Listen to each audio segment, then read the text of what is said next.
Bertemu lagi dengan saya Ibu Nur Medawati. Pada kesempatan kali ini kita akan membahas kebahasan teks laporan percobaan. Apa sajakah kebahasan dalam teks laporan percobaan? Simaklah penjelasan berikut ini. Unsur kebahasaan yang pertama adalah kalimat kompleks. Kalimat kompleks merupakan kalimat yang terdiri atas dua struktur atau lebih. Boleh juga kita katakan kalimat yang terdiri atas dua pola. Dengan kata lain, dalam kalimat kompleks terdapat dua verba atau terdapat dua subjek atau dua predikat. Dalam kalimat kompleks terdapat dua klausa, yaitu klausa atasan yang sering juga disebut dengan induk kalimat dan klausa bawahan disebut juga anak kalimat. Apakah yang membedakan kedua klausa tersebut? Perhatikan contoh berikut ini. Semua siswa panik karena gempa bumi tiba-tiba muncul. Kalimat tersebut terdiri atas dua klausa. Klausa yang pertama, semua siswa panik. Klausa yang kedua, gempa bumi tiba-tiba muncul. Yang manakah yang menjadi klausa utama? Yang tidak diikuti konjungsi dan dapat berdiri sendiri, itulah yang disebut klausa utama. Yang diikuti konjungsi, itulah yang disebut klausa bawahan atau anak kalimat. Ada kalanya anak kalimat mendahului induk kalimat. Dengan kata lain, konjungsi terletak di awal kalimat. Perhatikan contoh berikut ini. Karena gempa bumi tiba-tiba muncul, semua siswa panik. Bila anak kalimat mendahului induk kalimat, maka harus dipisahkan dengan tanda baca koma. Kalimat kompleks, semua siswa panik karena gempa bumi tiba-tiba muncul, terdiri atas dua struktur atau dua pola. Pola yang pertama adalah semua siswa, subjek, panik, predikat, karena gempa bumi tiba-tiba muncul adalah keterangan sebab.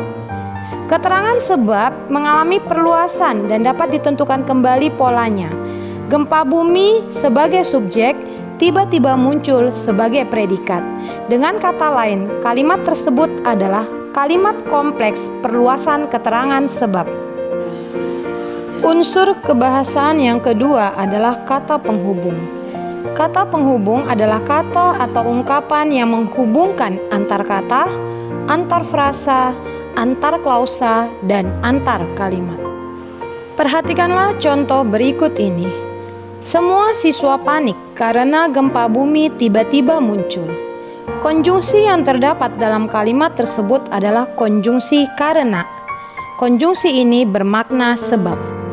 Unsur kebahasaan yang ketiga adalah kata rujukan. Kata rujukan adalah kata yang merujuk pada kata lain yang telah diungkapkan sebelumnya.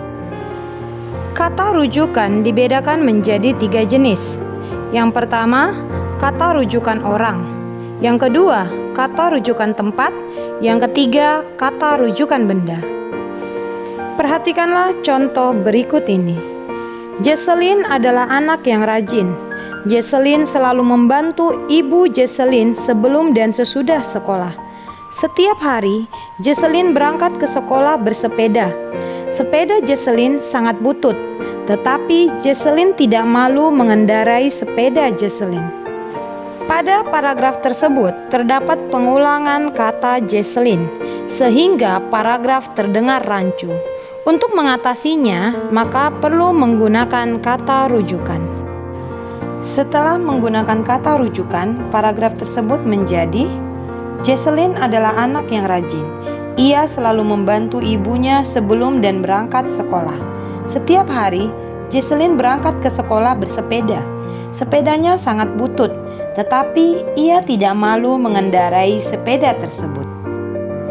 Unsur kebahasaan yang keempat adalah istilah teknis. Istilah teknis adalah istilah keilmuan yang digunakan dalam bidang tertentu. Misalnya, istilah dalam bidang biologi, terdapat kata fotosintesis. Kata fotosintesis hanya dapat kita temukan dalam pelajaran biologi, tetapi tidak digunakan dalam interaksi sehari-hari. Demikian halnya juga dalam bahasa Indonesia. Terdapat istilah sastra, prosa. Istilah ini hanya dapat kita temukan dalam pelajaran bahasa Indonesia dan tidak dapat kita temukan dalam interaksi sehari-hari atau dalam bidang lainnya. Demikianlah pelajaran kita pada hari ini. Bila ada yang kurang jelas, silakan ajukan melalui kelas daring kita. Tetap semangat, jaga kesehatan, dan salam Metodis 5.